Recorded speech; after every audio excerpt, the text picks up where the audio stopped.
my fave friends, and welcome to the Let's Play of Airis. I think this is part 4. This is the 6th time I've actually recorded this, so let's hope that it actually records this time. We're going to go ahead and load up, and we're going to load this save right here. The rest of the day passes by in a drunken blur. My memory and focus fades and fades as we drink more and more, but I almost enjoy the feeling. If the blackouts are like having my memory stolen from me, having chunks of my life ripped from me against my will or knowledge, drinking feels voluntary and controlled, as do the resulting drunken revelries and blurriness by association. I never before thought it'd feel like a relief, but it does. The carriage finally skids to a stop. I hop out with Lyle and Teddy, my eyes darting from side to side.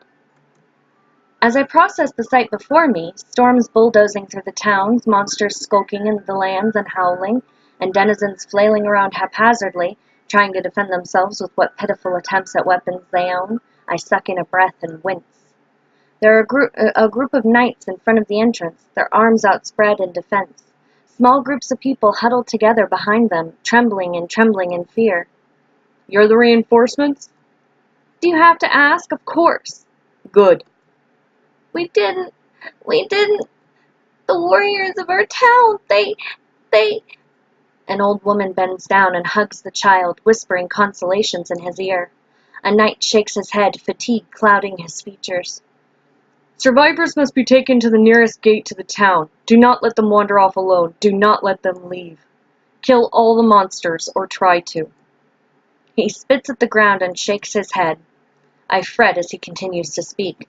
Most of us already know the procedures by heart. He's wasting time. People are dying inside as we speak. As we speak!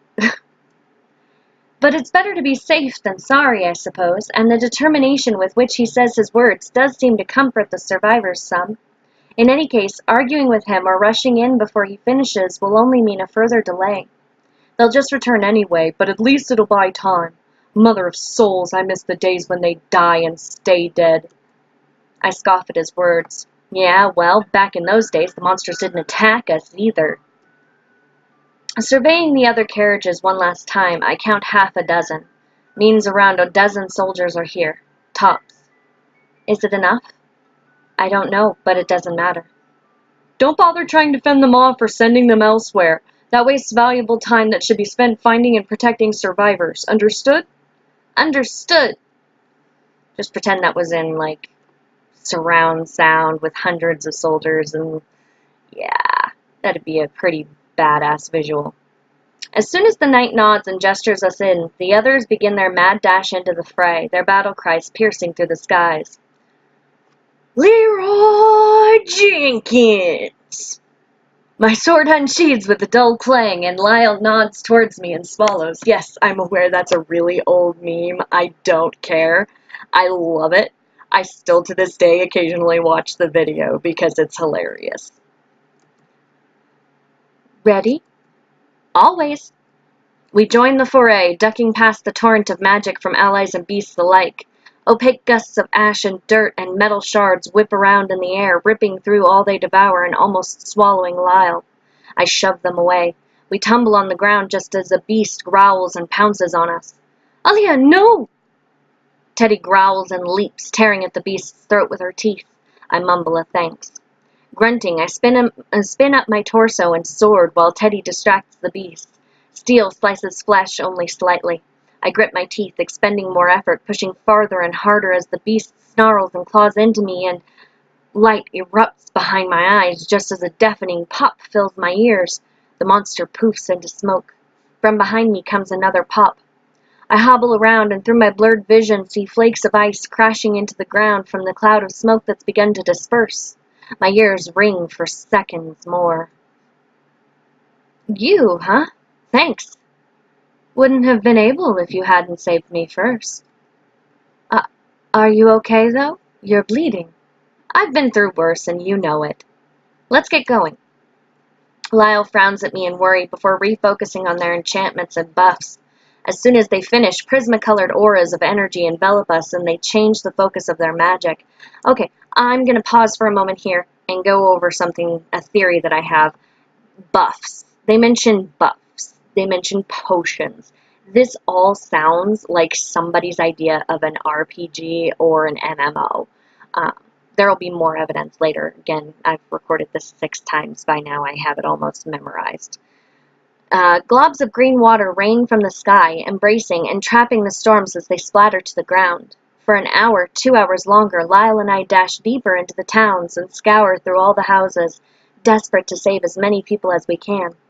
The air slowly begins to clear, and the last of the storms flicker away, allowing us an unobstructed view of our surroundings. A few monsters remain, and they are immediately defeated by the closest warriors. For the most part, our job here is done, although we must keep looking around some more just in case. The buildings have been obliterated, cracked and fallen where they haven't exploded, and corpses litter the streets. They are few in number, thank the Mother of Souls, but that people have died at all. I shudder and swallow back tears. Teddy is uncharacteristically silent. I glance down at her and she's hugging herself tight.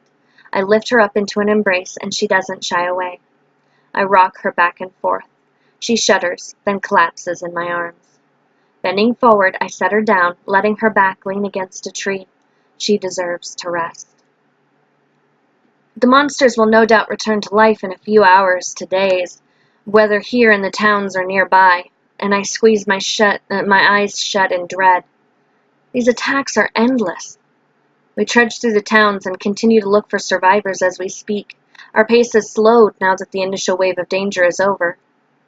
Lyle sighs, and it takes them a good minute to finally speak up. Yes. I can't wait for the day when the guilds and warriors are no longer needed.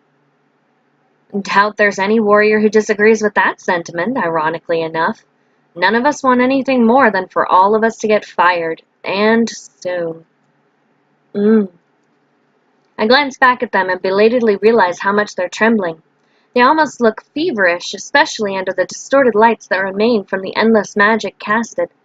At first I remain silent. The deaths and destructions of the town have tormented us for years now, but no matter how many deaths we see, it's never something we quite grow used to. Lyle's feelings and reactions echo my own, and we've learned to let each other grieve in silence until some time has passed, allowing us small but necessary distance from the calamities. But they continue to tremble, tremors coursing through their body at irregular intervals. This is no typical sense of regret and sorrow. I stop in my tracks.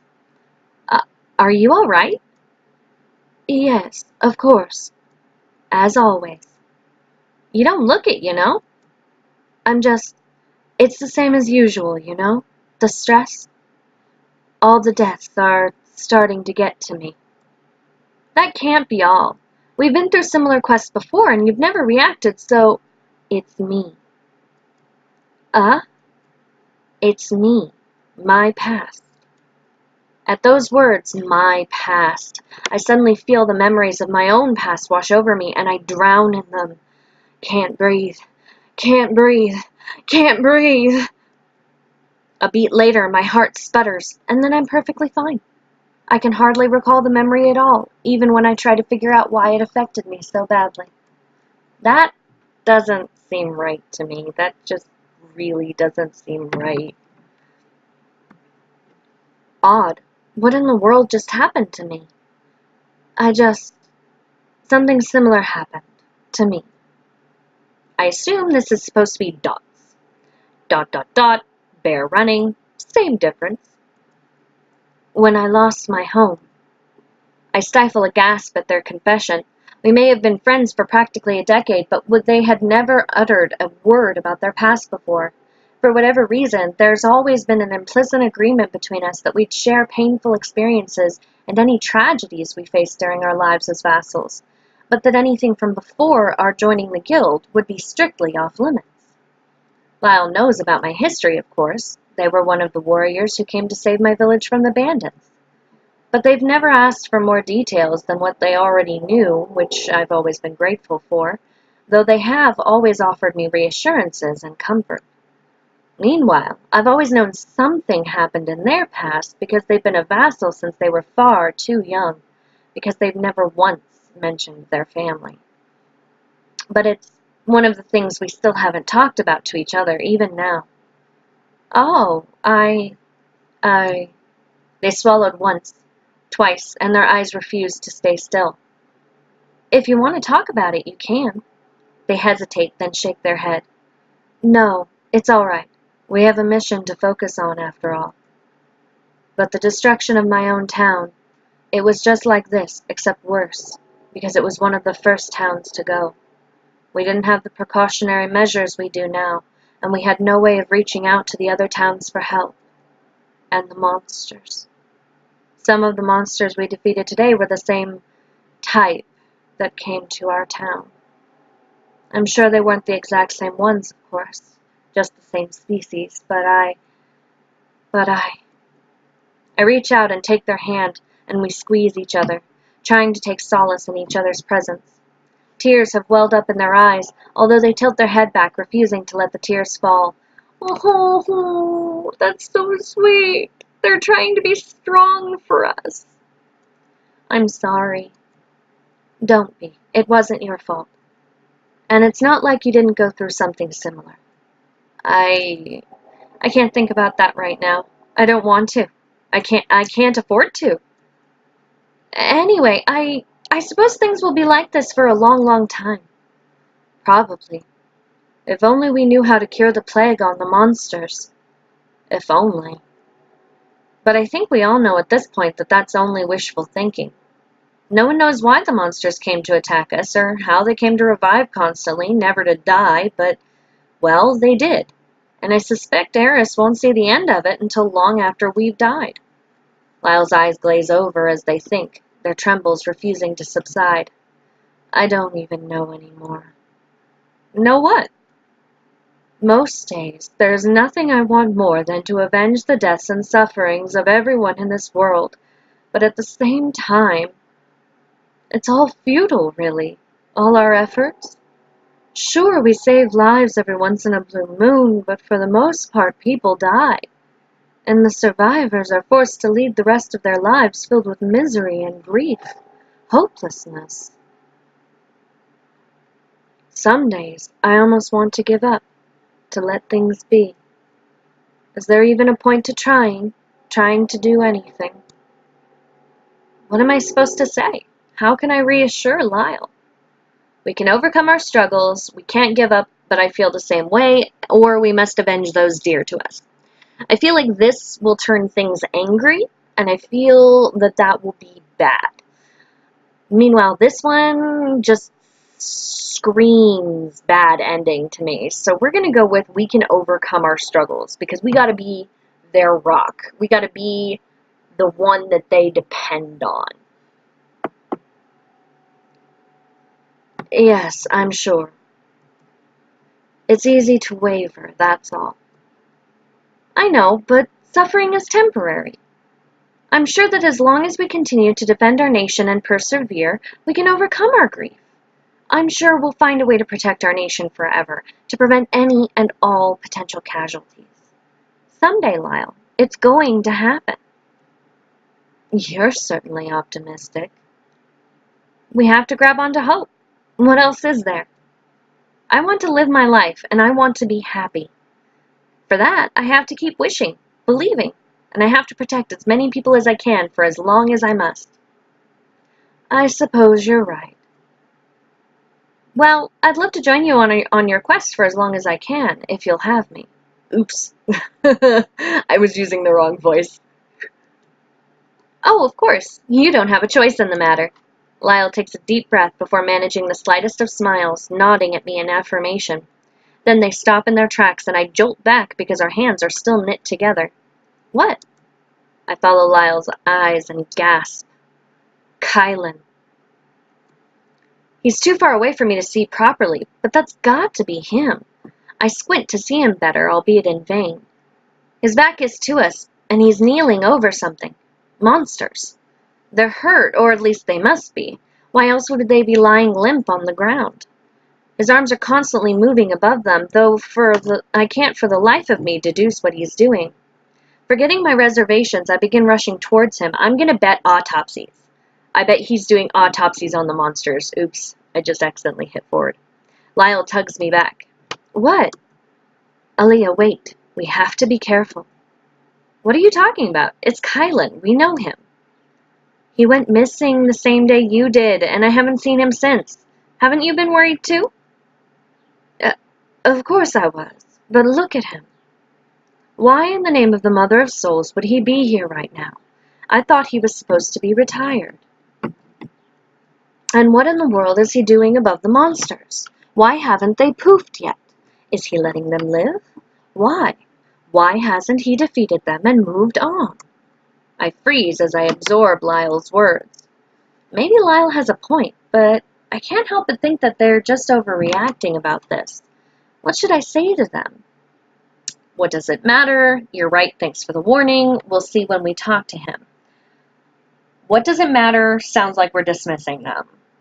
Well, we'll see when we talk to him sounds combative. So we're going to go with, you're right, thanks for the warning, because we want them to like us. Wait, you're agreeing with me? Of course. Better safe than sorry, right? Yeah, always. Of course, that certainly doesn't mean we won't be going up to talk to him. Lyle groans. Aaliyah! Come on, aren't you curious yourself? Not enough to risk our safety. Don't be such a baby. Kylan's not going to attack us. And if he does, well, we have a good partnership going. I'm sure we'll easily be able to defeat him. Not if he turns those monsters in front of him against us somehow. The monsters in front of him happen to be as good as dead.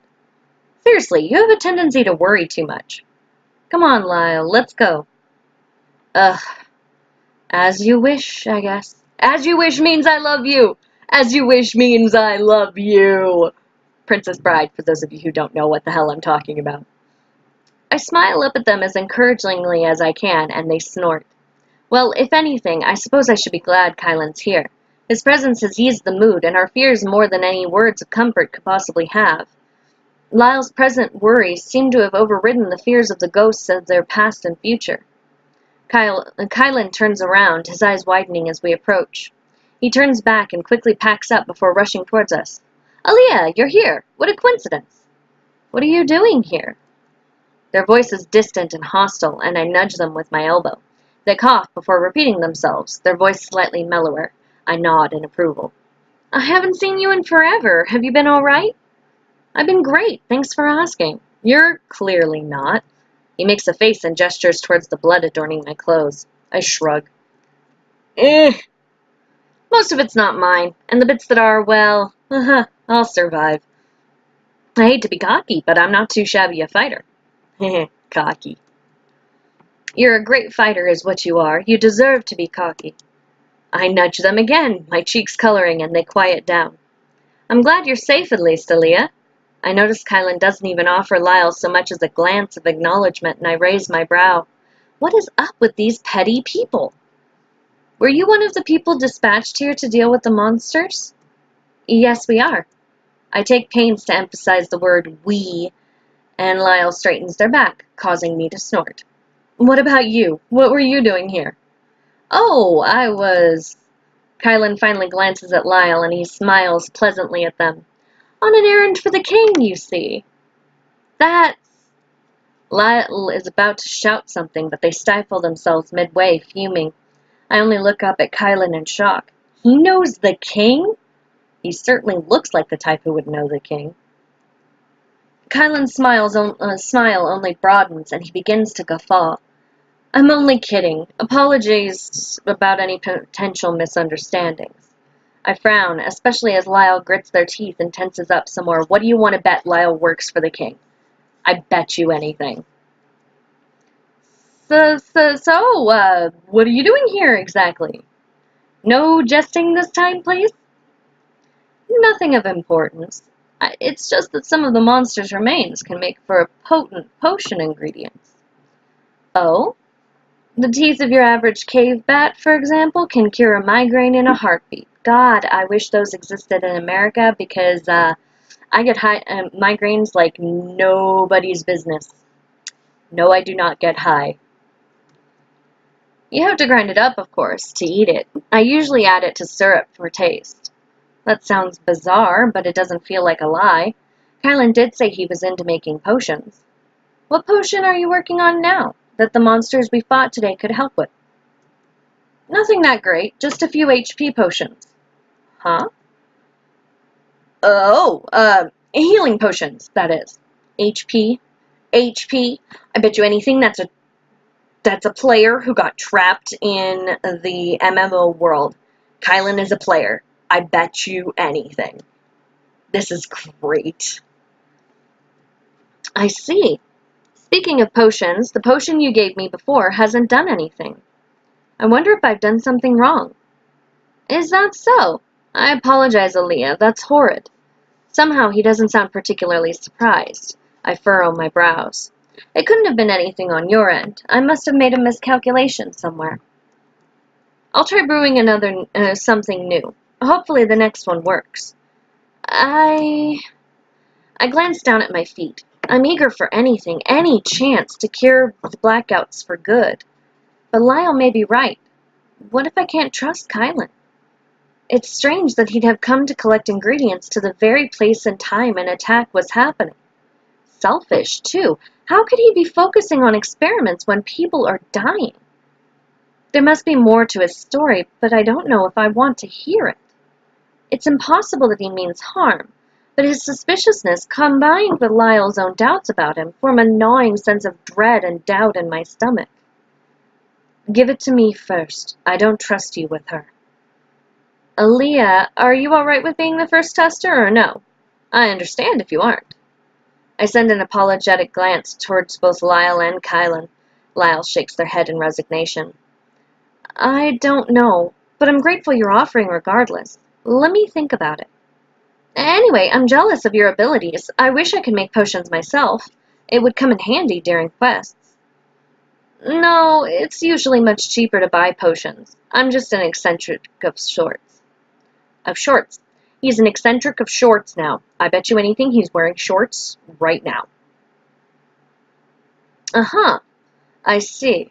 Well, thanks for telling us what you're doing. Aaliyah, now that the mystery has been settled, shall we go? I don't see many of the other warriors here anymore. Our carriage is probably waiting for us. Oh, that's right. Yeah, sure, let's go. Kylan, do you need a ride with us? He smiles and shakes his head. No, that's quite all right. But thank you for the offer. See you another day, perhaps? Yeah, see you around. Lyle doesn't say a word in farewell as we turn around and head back for the town entrance, and they look almost sick to their stomach. But why? I enter the healer's magic room, and she immediately greets me with a smile. I feel lonely without Teddy beside me, but I couldn't be helped. She was too tired to join, but I'd already made the appointment. Healer Natasha. We can't even see Healer Natasha. They're not even important enough to give us a picture of, but they get a name. Welcome. Please feel free to sit anywhere. Thank you, miss. What should I call you? Head medic, head healer, Healer Natasha. You can call me anything. With a quick wink, she continues. I certainly don't mind being called miss, though. All right. Thanks for having me today. I know you must be incredibly busy, what with working for the king and all. Just so you know, I don't give discounts for flattery.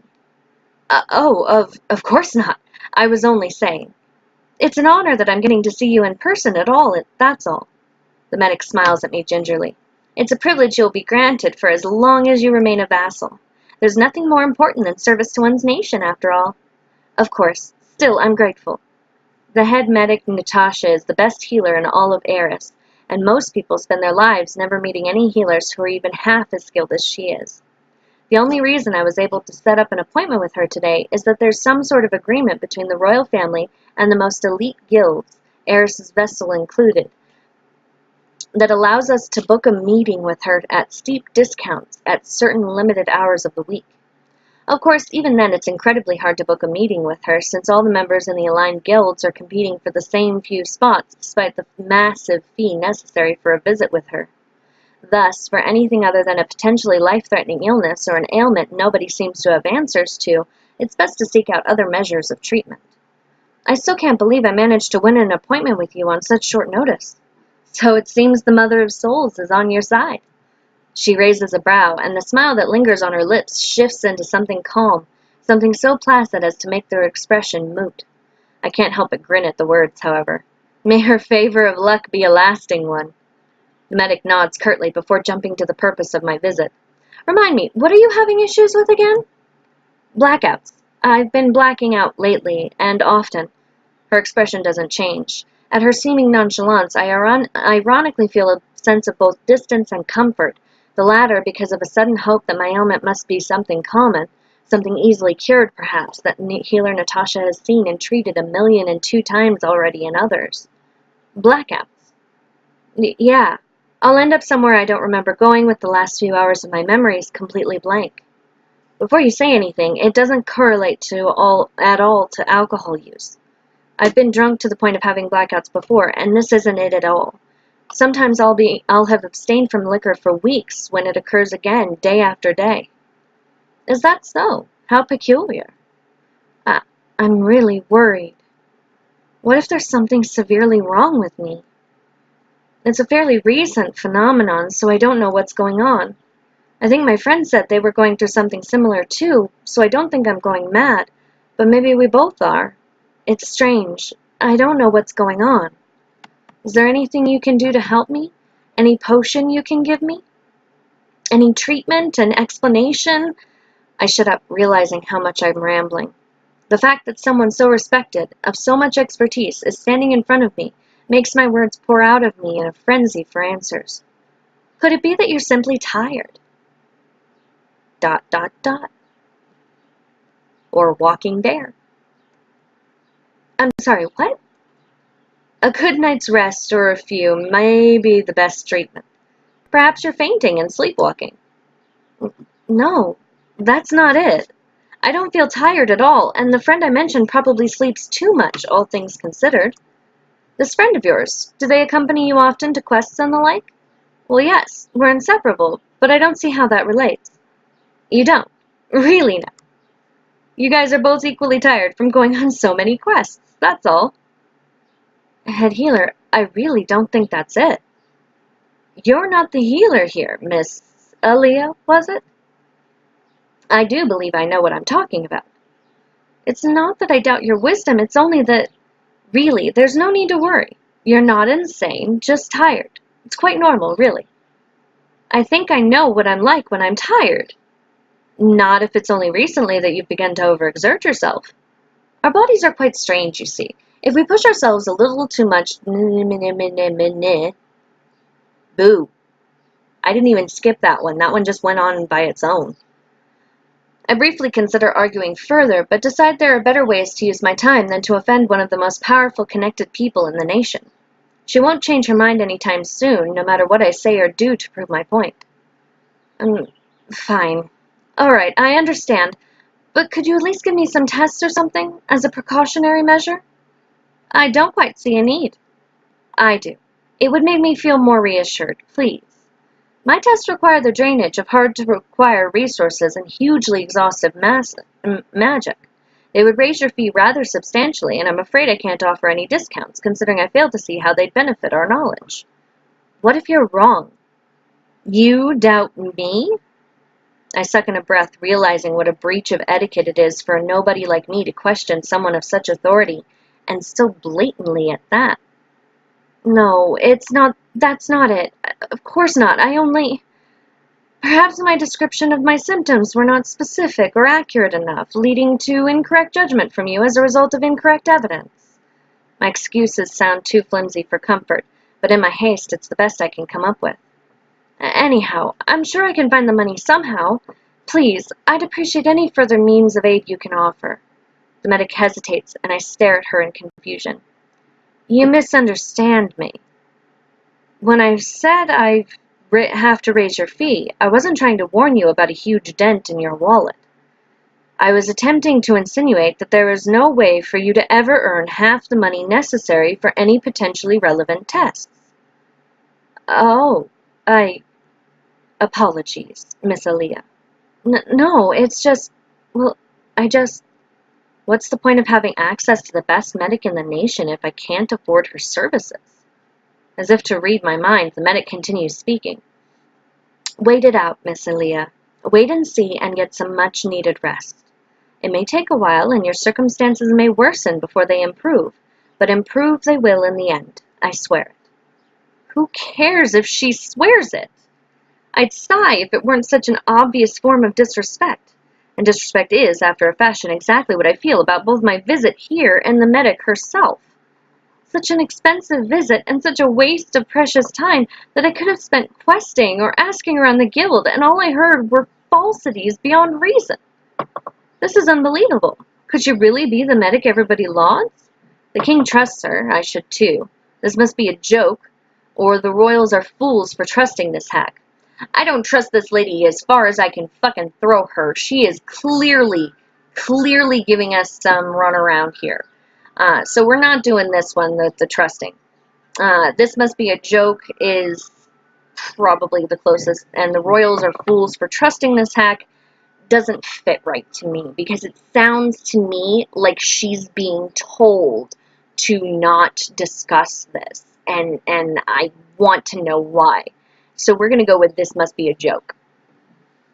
Either I've come to the wrong person, or the medic is pulling a prank on me. But why? I nibble my lip, wondering what in the world could possibly be going on. Well, if there's nothing else, then... Suddenly, my brooch starts glowing. My brain hammers at my skull. For 5 painstaking minutes, I can't move a single muscle in my body. Then, just as I'm on the brink of regaining control, I begin spasming erratically. Mute. I go mute. I can't move. Can't move my lips, my jaw, my hands or toes or legs. Can't swallow, can't shake my head, can't blink. I can't even tremble, though the lack of control over my own body deluges me with an oppressive fear that I desperately wish I could shake away. When I finally manage to speak up again. Oh, what am I doing here? The voice is mine, and it appears through my mouth, my throat, yet the words aren't mine, and I'm not the person speaking. I balk a little at the sudden unexpected murmur that leaves my lips. What a weird glitch. I tilt my head and grin at my surroundings before glancing at the medic with a confident wry smile and the slightest of head tilts. For a brief moment, the healer's expression is one of mild surprise. Pleasant surprise, perhaps? But why? But it disappears so quickly that I miss it. Light explodes behind my eyes, which begin to feel like it's searing and burning, but I don't so much as blink. What's going on? What's going on? What's going on? What's going on? You're being possessed. That's what's going on. Alright. And we're going to leave it there. We're gonna save. We're gonna save over this slot right here. Yes, I want to overwrite that one. And we're going to find out what's going on in the next episode. So thank you very much for joining me. I really appreciate it.